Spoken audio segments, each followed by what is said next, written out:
Let me know. Okay, they're still saying no sound. Good morning.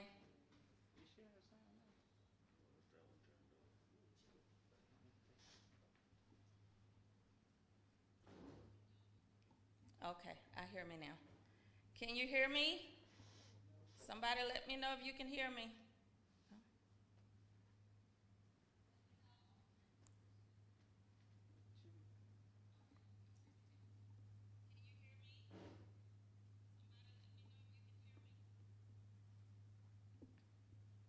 Good morning. Good morning. Is there still no sound? Reverend Dudley, can you hear me now? Tina, can you hear me? Good morning. Okay, Tina says they can hear me now. Good. Thank y'all. Thank you so much for being patient. Thank you, Demencia. Yes, we're a team. Thank y'all for letting us know. Thank you so much.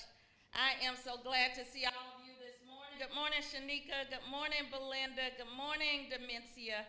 Good morning, Tina and BJ and Lauren. Good morning, Miss Rose Powers. Good morning. Good morning, Jackie. Good morning, Eddie and Emily. Good morning. Good morning, Miss Julia. Good morning, Miss Rosetta. Good morning. Good morning, Miss Cora and my Sadie. Good morning, Anita. Good morning, Miss Dorothy. Good morning, Miss Cora. Good morning, Miss Daphne. Good morning. Good morning, Reverend Dudley. Good morning. Good morning. Good morning, Annetta and Miss Patricia. Good morning, Cassandra and Cheeks. Hey, buddy. Good morning. Good morning. Good morning. I like getting them stirred up because I ain't at the house with them. Amen. Amen. Thank you so much. It is indeed a blessing to be in the house of the Lord again. Good morning, Miss Lorene. Thank you. It is indeed a blessing. We have a few announcements and then we are going to move into worship. Thank you all so much. You all are awesome. Thank you for being patient. Thank you, Miss Betty. Thank you. Hey, Miss Mary. Good morning. A few announcements. First of all, thank you to Pastor Terrell Bryant. He is the pastor at Royals Chapel Baptist Church in Ivanhoe, North Carolina. And he is walking out the command of the Bible where we are told that iron sharpens iron. His service is already prepared and ready for today, so he volunteered to come over and help us run our service. So I am grateful, and we both have declared that we are on the same team. There is no competition, and the team is to push Jesus by any means necessary. Amen.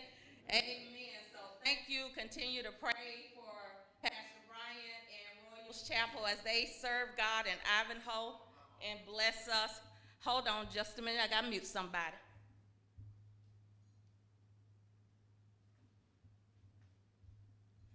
Amen. Thank you. That's still a thing. Yes. um, our mission project for March and for the next couple of months is we are adopting our local schools. So for March, we are adopting the staff of 80 people at Wallace Rose Hill High School. On March 24th, we will prepare and provide lunch for all of them. It will be a catered lunch. The donations we need are rolls, desserts, canned drinks and water, salad dressing, and thank you notes. I would love to get 80 thank you notes. We are taking care of everyone at the school who works at the school. That's cafeteria, custodians, office, teachers, because they all work to serve our children and to take care of our children. So that will be March 24th, a Wednesday. Because of COVID, we are not allowed to go into the school, so we will be dropping things off, and we will have a banner that lets them know that First Baptist Church of Teachey loves them and appreciates their service. So, just as you have always done, help wherever you can so that we might be a blessing to encourage them to hang on and stick in there as they try to serve our children the best way they can. I received, in addition to the award on Friday night, a beautiful cake with a picture of the award on it from Apple Annie's. It is a vanilla and chocolate something. But yeah, it's a big cake. I brought it to the church. I think we can get about 15, 20 good slices out of it. So please come get some cake. First come, first serve. Amen.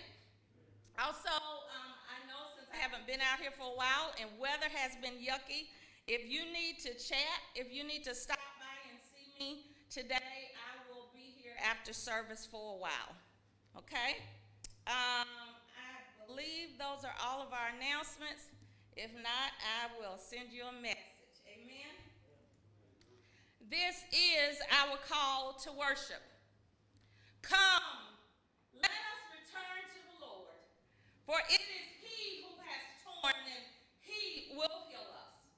He has struck down and He will bind us up. I wait for the Lord.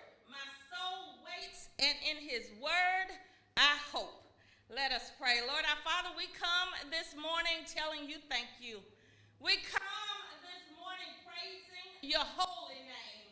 Lord, we thank you for the rising of the beautiful sun this morning, reminding us that you are yet sovereign, reminding us that you speak to the universe and it has to obey.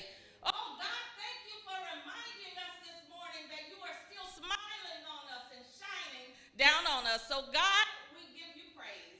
We thank you for keeping us from one week to the next. Lord, we thank you for your provision and your power that has sustained us all week long. So God, we come this morning seeking your face. We invite you into this place and every place represented on the line. Oh God, sweep through, Holy Spirit, sweep through.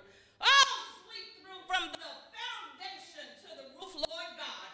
Anything that's not like you, anything that's unpleasing, anything that might seek to hinder, Lord, remove it right now in the name of Jesus. Because we come to lift you up. We come to praise your name. We come to worship Lord Jesus. So meet your beloveds right where they are. Come and brood and hover on us as you did in Genesis 1. Abide with us, Lord Jesus. Remain, Lord God. Sit with us this morning so that we might feel your presence and that we might go out in your power. In Jesus Christ's name, we count it done. Amen. Amen. Amen. Amen. There is a word from the Lord this morning, as well as a Black History moment, and this is the first Sunday of Lent. I tell you what, and the Lord wants me to include all of it in one sermon. Amen. Amen. Amen. So we're going to see what the Lord does. Our text this morning is 1 Peter chapter 5, verses 5b through 11. 1 Peter chapter 5, verses 5b through 11. That's the B portion of 5. 1 Peter chapter 5, verse 5b through 11. And that is the ESV version. ESV version. 1 Peter chapter 5, verses 5b through 11. It appears that they have put the text on the screen. Amen. Thank you. 1 Peter chapter 5, verses 5b through 11, reading from the ESV translation, and it reads, "Clothe yourselves, all of you, with humility toward one another. For God opposes the proud, but gives grace to the humble. Humble yourselves, therefore, under the mighty hand of God, so that at the proper time he may exalt you, casting all your anxieties on him because he cares for you. Be sober-minded, be watchful. Your adversary, the devil, prowls around like a roaring lion, seeking someone to devour. Resist him, firm in your faith, knowing that the same kinds of suffering are being experienced by your brotherhood throughout the world. a little while, the God of all grace, who has called you to his eternal glory in Christ, will himself restore, confirm, strengthen, and establish you. Woo, hallelujah. To him be the dominion forever and ever. Amen. Let us pray. Lord our Father, I come right now yielded and surrendered. Lord, I come humbly, knowing that it is you and you alone. So Lord, use me this morning as your chosen instrument. You know, this old broken clay jar that you have called and anointed. Shine through my cracks and my flaws, Lord Jesus. I pray that the words of my mouth, the meditations of my heart are pleasing in your sight. Lord, I yield, I surrender, I shrink so that you may rise. Use me, Lord God, this morning to encourage someone, to deliver someone, to give someone hope in the midst of it all. Lord, on this first Sunday of Lent, we come seeking your face. We come telling you thank you. And we come with an expectant hope of a great future. In Jesus Christ's name, we declare it done. Amen. Amen. We will now see a video clip for our Black History moment.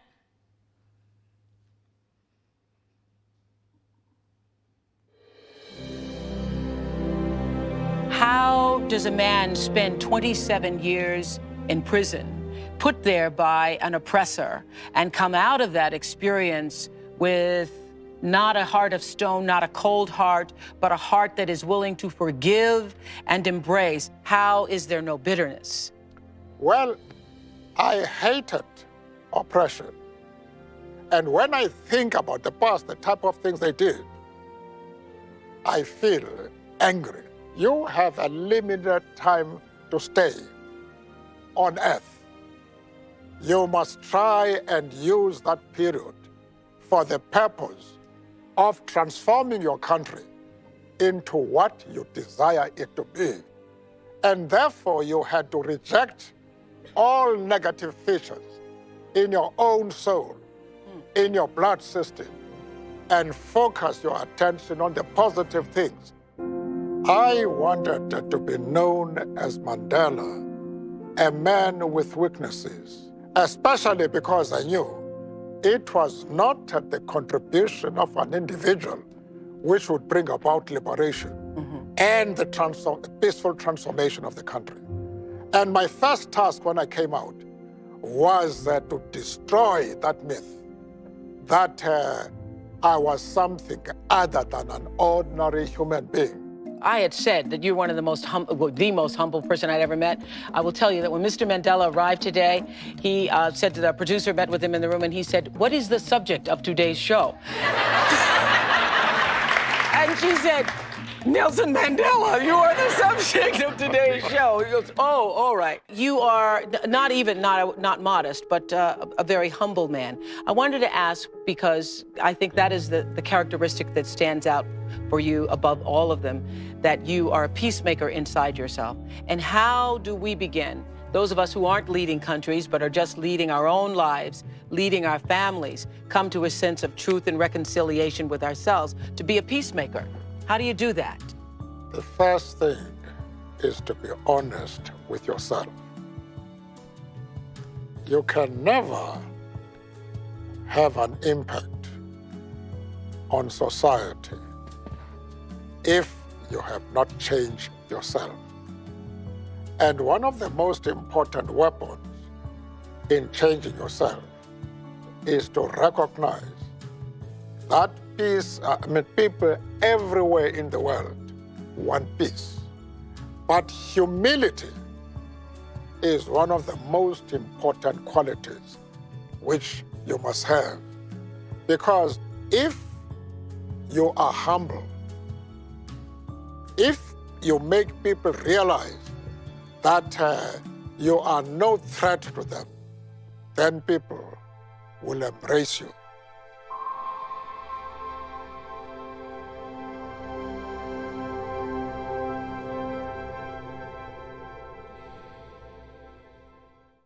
Hi, YouTubers. I'm excited to give you an update about our own YouTube channel. Now you can find new videos every day. They're the kind of videos that will make you look at life differently. They may even make you laugh a little bit. Subscribe to the OWN channel today, and we'll see you on YouTube.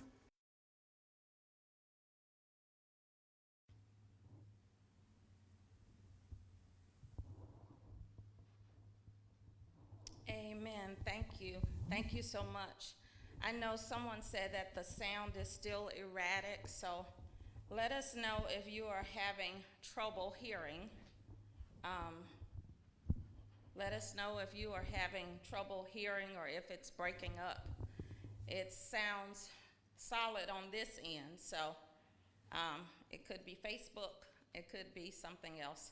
Who knows? Amen. Amen. Our text this morning, 1 Peter 5, 5b through 11. I suggest as our topic this morning, we humbly come. We humbly come. On this first Sunday of Lent, Lord, we humbly come. How many of you remember those old saints in church who used to come when it was time to pray at the altar, especially those deacons, and they would come and kneel down at the chair in front of the altar. And they would begin to pray, and they would say, Lord, we humbly come. We come as humble as we know how. They'd say, Lord, we come with bowed head and bent body and humble heart. Woo. They come and they say, Lord, we come humbly with our heads bowed looking to you because you are our only help. They knew how to approach the Lord. They knew how to live as believers. They knew that it was through God and God alone that we were where we were, that we could keep on moving, that we could keep on going. Brothers and sisters, I tell you this morning, that's what it means to humbly come before the Lord. It's the overwhelming message that Peter kept preaching to the new believers in Asia Minor, especially as they were facing difficulties and persecution. Humility is not just a personality trait. It is the necessity of perseverance and deliverance. We've all heard about the value of humility. Proverbs declares humility precedes honor. We are told that Jesus humbled himself by becoming obedient to the point of death, even death on a cross. So I say this morning, if Jesus himself had to humble himself under the mighty hand of God to bring forth us into reconciliation with God, I would suggest that we humbly come. Humility modeled by Jesus, preached throughout the Bible. And I would argue this morning is the foundation of Lent. It is the fuel of repentance. You know, it takes some humility to repent. It takes some humility to look at ourselves and say, oh, I did wrong. Lord, I'm sorry. Lord, please forgive me. As this season of Lent begins, I encourage us all to not only seek to renew and be restored, but to also humbly come to the Lord, declaring, I surrender all. All to thee, my blessed Savior. I surrender all. It is humility that enables us to see beyond our present troubles and to rely on God to deliver and restore us. We heard Nelson Mandela, he says it takes humility to bring forth peace. He said that when you humble yourself, you let people know that you aren't a threat. And I know a lot of us might be saying, but I want them to know I'm a threat. I want them to know that they can't mess with me.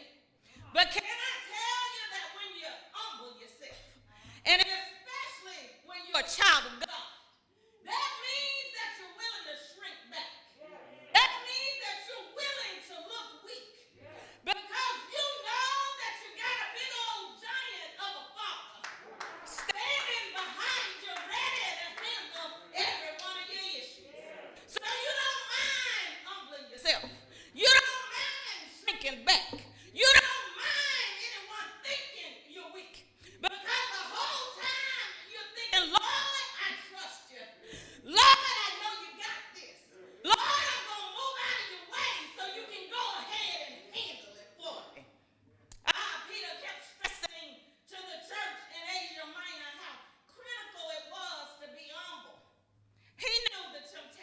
hubris. Y'all know we talking about Peter. Peter, the one who often took matters into his own hands to fix things rather than wait on God. You know, outside of the Garden of Gethsemane, when they came to take Jesus, Peter pulled out his knife and cut off the man's ear. Peter was ready to fight. Peter said, I can handle this. I got it, Jesus. He's the one who boasted of his commitment to Jesus. His lack of fear, he said, I'll die with you. I won't leave you. But as soon as that bravado was put to the test, he failed. He denied the Lord 3 times. Oh, haven't we been there? Boldly declaring what we would never do. And before we know it, we're in the thick of it. Broken and humiliated. I'm sure Peter never thought he would turn on Jesus. And we fail to realize that humility doesn't come naturally. It's an act of will. It's being willing to surrender and yield to the Lord's will and the Lord's way. It has been said that Mr. Mandela was able to meet regularly with priests who prayed with him. And his favorite blessing was, may the Lord bless you and keep you. Make his face to shine upon you and be gracious to you. Look upon you with kindness and give you peace. Do you hear the truth in that blessing? It's God who keeps. It's God's grace. And it's his kindness that gives us peace. It's a blessing. It's a gift. We can't make it happen. We can't earn any of it. We can't buy peace. We can't manufacture peace. It's a blessing. And when we truly realize this truth, we ought to be humbled that such an amazing God would so lovingly bestow these gifts on us. So in today's text, Peter tells the new believers to clothe themselves with humility towards one another. Clothe, it's intentional. It's on purpose. You have to put it on. Because God opposes the proud, but gives grace to the humble. It's in the moments when we are apt to think too highly of ourselves that we need to decide which choice we want to make. Do we want God opposing us, or do we want his grace? I tell you what, if we just stop and think about that for a minute, I think it would halt us up before we start thinking that we're better than somebody else. Peter says that since God opposes the proud, you should humble yourself under the mighty hand of God. He says surrender to his care and his protection. It's about accepting life and all that comes with it as a part of God's plan. Peter says so that at the proper time, God may exalt you. What does it mean to be exalted by God? It's not just about being lifted up. Exalted means it's a reversal of misfortunes. It's a reversal of troubles. It means that triumph over your oppressors happens. It means that you get to participate in Christ's glory. Oh my, you mean to tell me that when we yield and surrender, when we bow and bend, when we take the high road, when we look weak, but the Lord exalts, oh hallelujah, when you are willing to step back and bite your tongue, when you're willing to let folks talk about them and not retaliate, when you're willing to let folks try and play you, and you just let it happen. It says that if we will humble ourselves, then the Lord will exalt us. Not just lift us up, but he begins to turn stuff around. He begins to give us victory. He turned things around. And then the part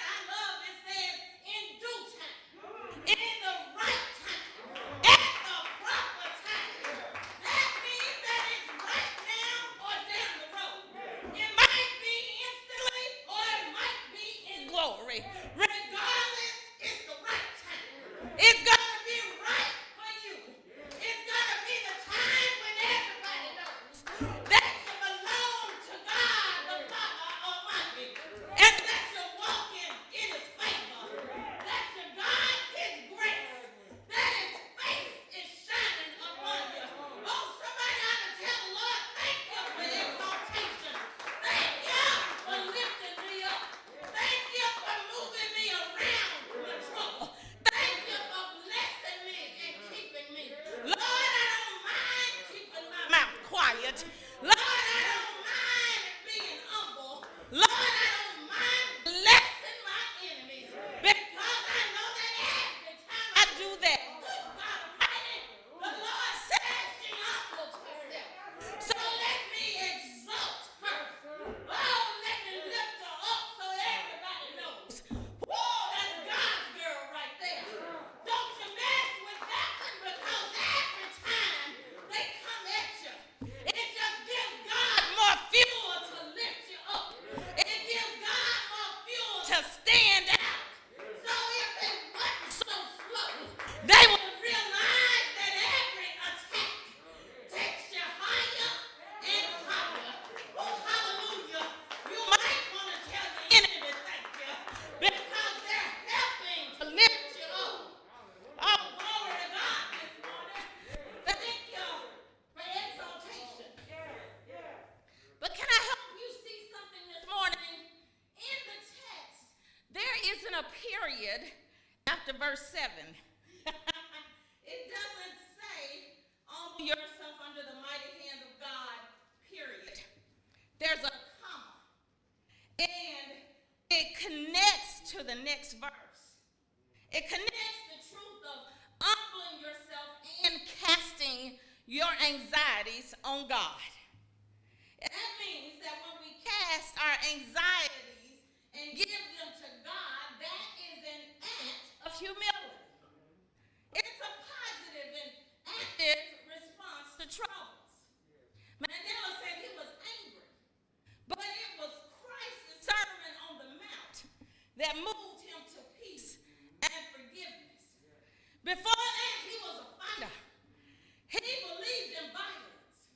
He said, but when he heard Christ's Sermon on the Mount, he was convicted and convinced that if he would just hold his peace and if he would forgive his enemies, then the Lord would handle the rest. Can anybody relate this morning that if you just hold your peace, and forgive those who despitefully use you, then the Lord will raise you up in due time. That the Lord will fight your battle. Oh, hallelujah. Has anyone learned yet what the Lord told the people at the Red Sea? Stop crying and stand still. And look to the Lord and see your revelation. What are you crying for? Instead, why don't you stand still, close your mouth, and watch the Lord fight your battle? I tell you, there's power in humbly coming. There's power in learning how to close your mouth. There's power in blessing folks with forgiveness. Because when you do that, the Lord says, I can step in now. Because she ain't trying to handle it. I can step in now. Because he's not trying to fix it. And you just move on out of the way. And say, Lord, have your way, Holy Spirit. I glory to God this morning. It's a positive and active response to your troubles. When troubles come, it doesn't mean that we're stuck. It doesn't mean that we're left to our own resources. It means that we have the privilege of casting all of our anxieties on the Lord, humbling ourselves and letting Him handle it. Holding on and trying to fix your troubles. That's an act of pride. In essence, it's saying, I don't trust God enough to handle this. Whoo, my Lord. In that moment, we elevate ourselves to a little G-O-D. I got trouble and I gotta fix it. Because I don't believe the Lord can do it. It's saying that I don't trust you, God. We've discussed this pride thing before. Pride is self-sufficiency. Pride is self-reliance. Pride is going through life acting like you're an orphan and you're on your own. But when you remember that you are indeed the child of the King of Kings, you humbly come to the Lord, casting all your anxieties on Him, realizing that God cares for you, realizing that He's able to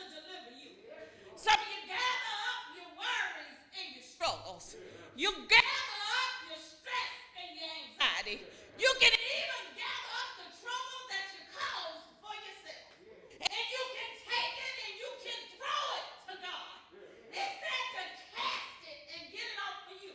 You know when you go fishing, if you really want to get the good fish, you got to bring your arm back. And then you got to cast that thing out into the deep. That's what the Lord says we need to do with our troubles. So when you take your arm back and you throw it out like that, that means that I'm ready to get this stuff as far away from me as I can. Oh, hallelujah, this morning. So I suggest that you go ahead and make you a pile of all your trouble, all your worries, all your stress. And if you do like I used to do in Louisiana, go ahead and pick them up one by one and lean back and take it and chuck that thing with all your might. Say, Lord, I'm casting my cares on you. Lord, you can have this one and you can have that one. And Lord knows I don't want this one. You get to cast it on the Lord. Oh, hallelujah. That's a privilege and a blessing. Woo, to be able to give your stuff to the Lord. Because you know there's no person who wants your stuff. I don't care how much they love you, but they're not telling you, why don't you give it to me? Why don't you let me handle it? Because they got their own stuff. So I encourage you to start casting. Start giving it to the Lord and getting it off of you. Oh, glory to God this morning. So when we turn to God in sincere repentance, He'll take the weight. He'll take the burden of those struggles. That's the spirit of Lent. We humbly come, surrendering to God's power, remembering His promises, and letting God reverse them at the right time, in due season, at the proper time. Woo! Not only reversing, but exalting in the process. That's when we experience the saving power of Jesus afresh. So just after Peter reminds the church, reminds us that we need to be humble and cast all of our anxieties, he then gives a stark warning. He said, be sober-minded, be watchful. Let me translate it for you into everyday language. Pay attention. Wake up. Watch out. Look, he's coming. Oh, he's saying don't. We need to be urgent. We need to be mindful. We can't get lazy. We have to remain disciplined and steadfast. We have to constantly be on alert for the enemy. Not paranoid, but mindful. Because, Satan hates the Lord. And he hates everyone who belongs to the Lord. Peter said you need to watch out your adversary, the devil. He prowls around like a roaring lion, seeking someone to devour. Oh my, do you see the picture those words just painted? He compared Satan, our adversary, our nemesis, to a roaring lion, prowling around looking to devour someone. Devour, y'all, not just take a bite out, but devour. So we are reminded that he comes to steal and kill, right? Seeking to devour someone. I love to watch National Geographic, and especially when they highlight the lions. I watch it over and over again. The lions wait until it is dark to hunt. They have amazing night vision, and their prey do not. They quietly prowl through the high grass and stalk their prey. They focus on those that are sick, those that are old, or those who are lagging behind the crowd. They choose animals that are alone or not paying attention. Woo! And you might be wondering, what in the world does that have to do with us? Peter just told us. He's seeking whom he can devour. Oh, Jesus, anyone ever felt like things got worse when you were already sick or already weak and limping alone, and then came some more trouble? When a lion's prey least expects it, the lion pounces and begins to devour. The lion jumps on the animal's back and weighs it down. Lions are stealthy and opportunistic. Our adversary is the same way, always looking for the moment to pounce, always trying to scare us and distract us. So can I do a bit of pastoral care here this morning? How you doing? How are you doing? In this prolonged season of anxiety and stress, how you doing? Have you been so focused on what you're going through that you pulled away from your brothers and sisters in Christ? Have you become impatient with others? Have you grown slack in your worship and study and prayer since we don't physically gather? Have your circumstances ushered you into hopelessness? Can I tell you, you may be being stalked by the enemy. He may be whispering lies and causing you to doubt. He might be making you think that God has forgotten you and you need to fix your problems. I tell you what, he may see that you're the one who's lagging along. You've isolated yourself. You're out there by yourself and you're ripe for the picking. Brothers and sisters, wake up. Watch out. Pay attention. Satan is ready to pounce. When you're at your weakest point, he will attack you with fear. He'll attack you with temptation. He'll attack you with worry and depression, loneliness and persecution. That's why we have to stay alert. This is not the time to isolate yourself. This is not the time to be easily offended or to slack in your devotion to God. This isn't the time to declare I'll figure it out on my own. This is the time to humble yourself under the mighty hand of God and cry out, Lord, I humbly come. I'm coming bowed at your feet. Lord, I need you this morning. Woo, Lord, I'm not going to move from this place until you do something. Lord, deliver me. Lord, have mercy on me, please. This is the moment when you come and you fall down. And you call on the Lord and you stay right there until the Lord does something. Peter says you got to resist him. That means that every time the enemy comes at you, you need to remind him that, bro, it ain't going to work today. Because I trust in the Lord. Even though I can't see him right now. Even though I'm having a hard time hearing him right now. Even though I'm weak right now.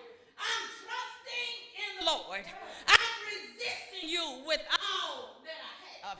You know, resisting is a defensive move. To remain resolute in the Lord is declaring that no matter what comes, I believe God is working it out. It's meditating and hiding the word in your heart so you can stand with a blessed assurance. Anybody got a promise in you this morning? Anybody can declare that the Lord is my sword and my shield? Anybody declare that the Lord is able to heal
That's a strong recommendation because we're always subject to difficulties because of pride. I know nobody wants to accept that they can be prideful. You know us good old Christian folk who been in church our whole life and baptized when we were 10. Take communion every first Sunday. I ain't got no pride. But guess what? The word says that because we're in this corruptible flesh, that we are subject to pride at any moment. Pride makes it easy for Satan to use us and for God to oppose us. But if we listen, we shall be vindicated. Peter said, after we've suffered a little while. Whew, that's a promise right there. It's a little while. It's not forever. It's not going to last always. He said that God will give us the grace to survive any situation. God promises to restore us. Whew. He promises to confirm us, to strengthen us and establish us, to put 4 promises in one verse. He will restore us, confirm us, strengthen us, and establish us. Ooh, that sounds like exaltation to me.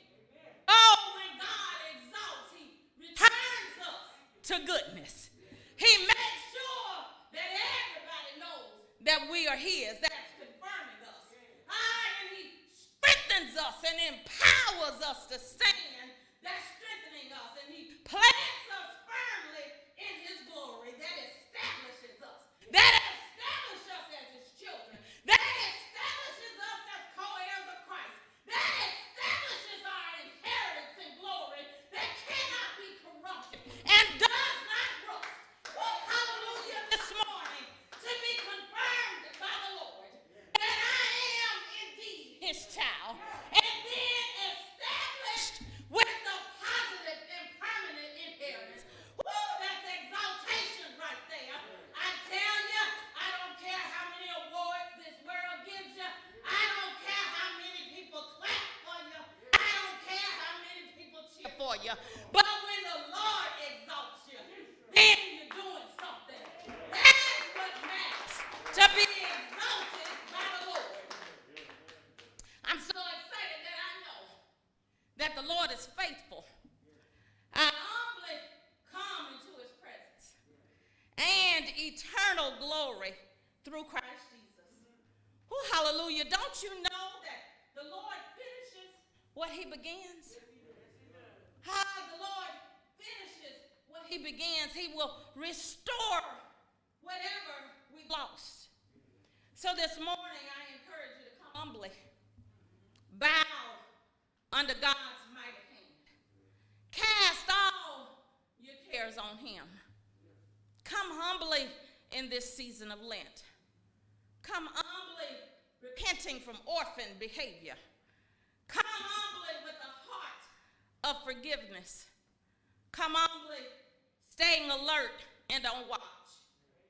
Believe God will restore. He will confirm that you are his precious child. He will strengthen you in the midst of the storm. And he will establish your home in glory. And then we proclaim, as Peter did, to God be the power and the dominion forever and ever. Amen. Amen. Glory to God. Glory. Hallelujah. Hallelujah. To God be the power, the glory, the dominion forever and ever. So if you belong to the Lord, there's a forever and ever behind your name. Hallelujah. There is a glorious inheritance waiting on you. If you will just humbly bow below the mighty hand of God. The mighty hand. The hand that protects and the hand that keeps. The hand that delivers. The hand that restores. Woo! The hand that can reverse also take you and lift you up, exalt you up above your troubles and your enemies. To him be the power forever and ever. Amen. At this time, we come offering you that gift of salvation, that gift of hope, that gift of an eternal promise of an inheritance that is unblemished, uncorrupted, and will not rust. The Lord stands. He extends his hands to you. He opens the invitation. He has been knocking and beating on your heart. Answer. Come humbly. Come humbly. Head bowed, body bent, heart broken. Come humbly. Accept the invitation so that then you might be able to cast all of your cares on him. And if you believe that Jesus Christ died on the cross for you, that he saved you, that he has paved your way to glory, that he fights for you, I encourage you to accept Jesus Christ as your Savior. Reach out to me. Reach out to some Bible reading, Bible trusting, Bible walking believer. And let us help you develop a relationship with Christ. And then I encourage the rest of us, if we feel like we're being stalked lately, we can feel the enemy breathing down our neck. He's always whispering in the midnight hour. Ooh, I encourage you to bring all of that stuff to the Lord. Go ahead and make you a pile. Make you an altar in your house. Bring it to the Lord. And then just start casting it one by one to him. Free yourself so that you might be able to run on and see what the end might be. As we pray, I also lift up prayer for Tim Jenkins, asking the Lord to heal him, the Wilson family who have lost a loved one and in bereavement, Mary's son who is in the hospital, and the Gardens family who is ill. We lift up all of those who are sick, grieving. We lift up those in Texas and Louisiana who are still suffering. No heat, no water, basic necessities not available. We lift them up. We send them hope. We send them endurance in the midst of this storm. In less than 1 year, they have suffered. In Texas, 2 hurricanes. In Louisiana, 6. They have suffered tornadoes, the pandemic like everyone else, and now 2 ice storms back to back. Lord, have mercy. Lord, have mercy. So we lift them up as you get all of your stuff to give to the Lord. We go to the Lord in prayer. Lord, our Father, we come. We come this morning humbly. Lord, that's the only way we know to come, because we can't do anything without you. Lord, this past year has reminded us that we have no power except to look to you. God, so we come humbly, bringing everything that we have allowed to burden us and weigh us down, everything that has caused us to fret and become depressed and doubt. God, we bring it all to you. We surrender it this morning. We give it to you, God, knowing that it is you and you alone who can handle it. God, we bring you COVID. We bring you pneumonia. We bring you cancer. We bring you everything that continues to attack physical bodies. Oh, Lord, we bring it to you because we know that everything has to submit to you. We know that you are yet sovereign. So, God, we bring it to you, everything that seems to try to hinder us and block us, everything that lies to us and tells us that we aren't worthy and that we have failed. God, we bring it to you. We cast it. We give it to you, Lord Jesus. And we surrender. We humble ourselves under your mighty hand. Because under your mighty hand is grace. Under your mighty hand is healing. Under your mighty hand is comfort. Under your mighty hand is deliverance. Under your mighty hand is provision. Under your mighty hand. Lord, we don't mind staying under your mighty hand because we know you care for us. Lord, we repent of orphan behavior, acting like we don't belong to anybody. And God, we come running back home, running to you, Lord Jesus, bringing all of our cares and worries, but also coming and believing that you are able and that in due season, at the right time, at the appointed moment, you shall exalt us. You shall lift us up, Lord Jesus. You will restore everything that the devil thought he stole. Lord, you will restore our health and our strength. You will restore our sanity. God, thank you for confirming we belong to you. And thank you for establishing our inheritance in glory. God, to you be all the power, all the dominion, all the glory, and all the honor forever and ever. Amen. Amen. Amen. Amen. God bless you. Heaven smile upon you. May you be blessed with God's grace and power this day and the day to come. Stay hopeful. Keep your eyes on the Lord. Humble yourself. Resist the devil. Just go ahead and tell him all the promises that your daddy has made to you. He'll flee. And know that better days are coming. So I just encourage you to humbly come. Amen. And God bless. Have a wonderful day.